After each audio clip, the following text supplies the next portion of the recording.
My husband wanted to test me to see if I married him for his wealth, so when his first love came back, he offered me a sum of money to make room for her. He thought I would cry and plead with him to stay, but he didn't expect me to simply take the money, leave a divorce decree, and disappear. 4 years later, I became a well-known actor and raised a child on my own. When I returned, I didn't expect to encounter him while meeting investors for a movie. Matthew stared at me with intensity, and the familiar, stifling feeling made it hard for me to breathe. I quickly found an excuse to leave, but before I could reach the door, Matthew grabbed my wrist. You disappear for 4 years without a word, and now you suddenly reappear? I turned around, confused by his anger, because I thought he wanted me gone. Since when do I have to report to you, Matthew? This isn't your Drufras, I retorted sarcastically. You're right, Drufras is not my family, but you were and still are my wife. Why did you leave without a word? Did you ever think about me? Matthew's suppressed anger finally exploded. He couldn't understand how I could leave so easily, without a trace. I was surprised by his words. Mr. Gibson, you seem to have forgotten that we've had no relationship for 4 years, and I already sent you the divorce papers, so please be mindful of your words to avoid any misunderstandings. I responded sharply. At the mention of the divorce papers, Matthew clenched his fists and quickly reminded me,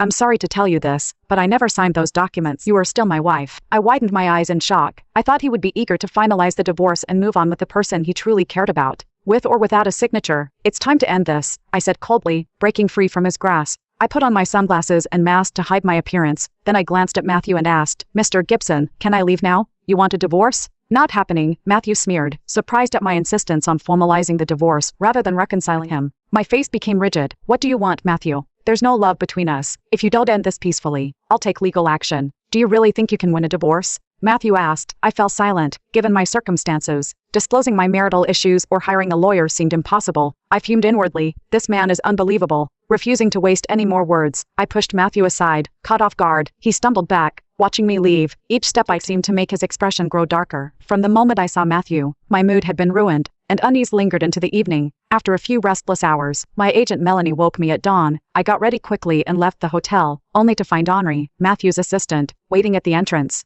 Mrs. Gibson, he said, and his greeting immediately irritated me. I gave him a cold look and said, Mr. Zeller, I am no longer Mrs. Gibson. I am divorced. Please don't address me that way. Yes, Mrs. Gibson, Henri replied without missing a beat. Momentarily speechless, I realized he didn't take my words seriously. Henri continued, Mrs. Gibson, please follow me. Mr. Gibson is waiting for you in the car. Without replying, I turned my back on him, ignored the nearby luxury car, and led Melanie to my own vehicle. Mrs. Gibson. Henry's voice followed me as I once again shot him a sharp look. He hesitated, watching me leave, unsure whether to pursue me. What a tough job, he muttered under his breath. Melanie glanced back at Henri, who remained motionless, and asked me curiously, Carmela, do you know him? Is he your ex-husband's assistant? Yes, I replied. If he's here, does that mean your ex-husband is nearby? Melanie asked cautiously, spotting the luxury car parked on the